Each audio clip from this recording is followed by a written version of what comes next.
জ্বর, এমন জ্বর, জ্বরে কাতর হয়ে গেছে, হাঁটতে পারে না, কথা বলতে পারে না।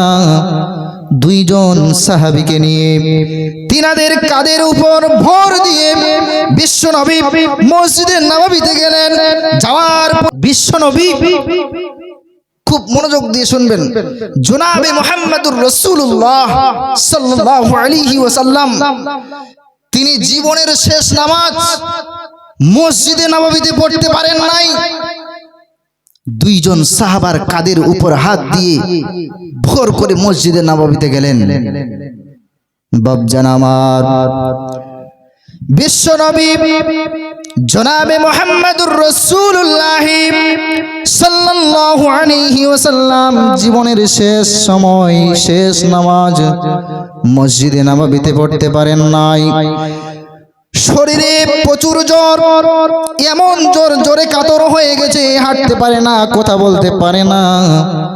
দুইজন সাহাবীকে নিয়ে তিনাদের কাঁধের উপর ভর দিয়ে বিশ্বনবী মসজিদে নববীতে গেলেন। যাওয়ার পরে তিনি বক্তব্য রাখলেন, সমস্ত সাহাবায়ে কেরাম বসা।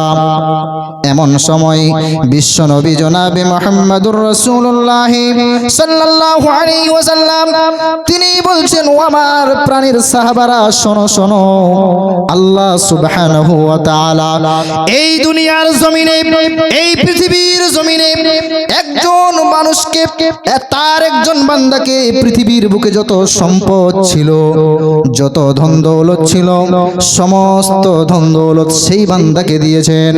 কিন্তু সেই বান্দা কি করেছে? পৃথিবীর বুকে যত ধন দৌলত ছিল, পৃথিবীর বুকে তার যত অর্থ ছিল, সমস্ত ধন দৌলতকে উপেক্ষা করে, টাকা পয়সা মালকে উপেক্ষা করে তার পরওয়ারদিগার, তার রবের সঙ্গে দিদার করার জন্য রেডি হয়ে গেছে। সাহাবা একরাম কেউ বুঝতে পারলেন না। ওই সাহাবা একরামের মধ্যে একজন সাহাবা উপস্থিত ছিলেন, হযরত আবু বকর রাদিয়াল্লাহু তাআলা আনহু। তিনি বুঝতে পেরে গেছেন, বুদ্ধিজীবী লোক, জ্ঞানজীবী লোক কেউ বুঝতে পারেন নাই, তিনি বুঝতে পেরে গেছেন।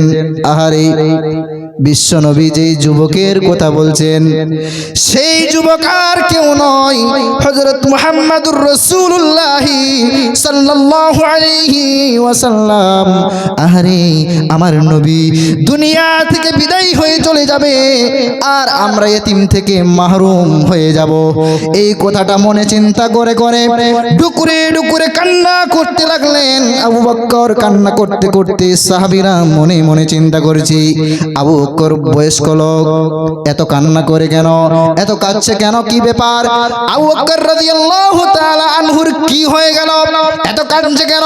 কিন্তু তিনি তো বুঝতে পেরে গেছেন, ওই যুবক আর কেউ নয়, ওই মানুষ আর ওই ব্যক্তি কেউ নয়, আমাদের প্রিয় হাবিব।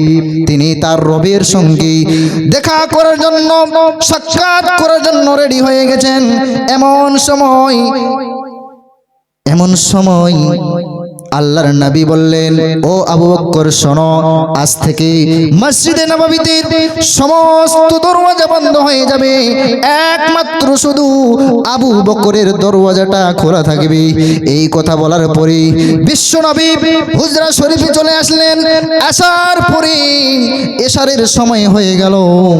সাহাবা রাদিয়াল্লাহু তাআলা আনহুম আজমাইনরা অপেক্ষা করে করে, ওয়েট করে করে এশার সালাত শুরু করে দিল।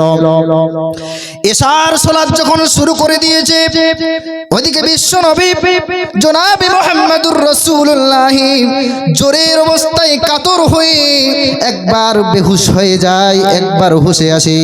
এমন সময় সাহাবারা ওদিকে এশার সালাতের জামাত শুরু করে দিয়েছে, আবু বকর ইমামতি করছে।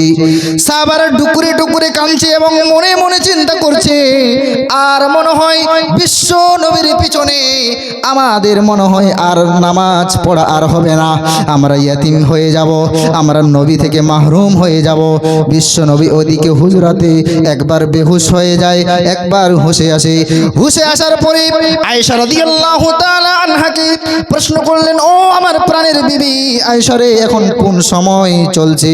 বলো তো এখন কোন সময়ে চলছে আয়েশা রে? আয়েশা বলছে, ইয়া রাসূলুল্লাহ, সাহাবারা আপনার জন্য ওয়েট করে করে আবু বকর ইমামতি করছে, জামাত এশারের জামাত শুরু করে দিয়েছে। এবার বিশ্বনবী বলছে, ও আয়েশা, আল্লাহর নবীর বাড়ি এবং মসজিদে নববী লাগালাগি ছিল। আয়েশাকে বলছে, ও আমার প্রাণের স্ত্রী আয়েশা, তুমি শোনো, তুমি একটু দরওয়াজাটা ফাঁকা করে দাও। এই যে জামাতের দৃশ্যটা, এই যে নামাজের দৃশ্যটা আমি শেষবার পর্যন্ত একবার দেখতে চাই। আল্লাহর নবী কি করলেন? আয়েশা রাদিয়াল্লাহু তাআলা আনহার কাঁধের উপর ভর দিয়ে তিনি মসজিদে নববীর সেই জামাতের দৃশ্যটা কাদের মধ্যে হেলান দিয়ে এইভাবে দৃশ্যটা দেখছেন। দেখার সঙ্গে সঙ্গে বিশ্বনবী জনাবে মুহাম্মদুর রাসূলুল্লাহ সাল্লাল্লাহু আলাইহি ওয়াসাল্লামের চোখ দিয়ে ঝরঝর করে পানি বের হতে শুরু হয়ে গেল। আয়েশা প্রশ্ন করছে, ইয়া রাসূলুল্লাহ, আপনার ওই চোখে পানি কেন? আপনি কি কষ্ট পেলেন? আপনি কি দুঃখ পেলেন? আল্লাহর নবী এইভাবে ডুকরে ডুকরে কান্না করতে থাকলেন। এবার আয়েশাকে বলছে, ও আয়েশা রে, শোনো শোনো, আজকে যে আমার চোখ দিয়ে যেই পানিটা বের হচ্ছে, এটা কোনো দুঃখের পানি নয়, বরঞ্চ এটা খুশির পানি। কারণ এই যে জামাত আজকে প্রতিষ্ঠা হচ্ছে, এই জামাত কায়েম হচ্ছে, এই জামাতকে কায়েম করার জন্য তায়েফের ময়দানে দান্দান মুবারক শহীদ হয়েছে, খুব কষ্ট হয়েছে, সাহাবায়ে কেরাম জীবন দিয়েছে। ও আমার আয়েশা, শোনো শোনো, এটা আমার কোনো দুঃখের পানি নয়। আমি যখন এই জামাতের দৃশ্যটা দেখলাম, তখন থেকে আমি মনে করে নিয়েছি কিয়ামত পর্যন্ত পৃথিবীর বুকে যত আমার উম্মত আসবে, তারা যতই কিছু হয়ে যাক না কেন, কিয়ামত পর্যন্ত তারা এইভাবে জামাতবদ্ধ হবে, সালাত আদায়, জামাত বন্ধ হয়ে সালাত আদায় করবে।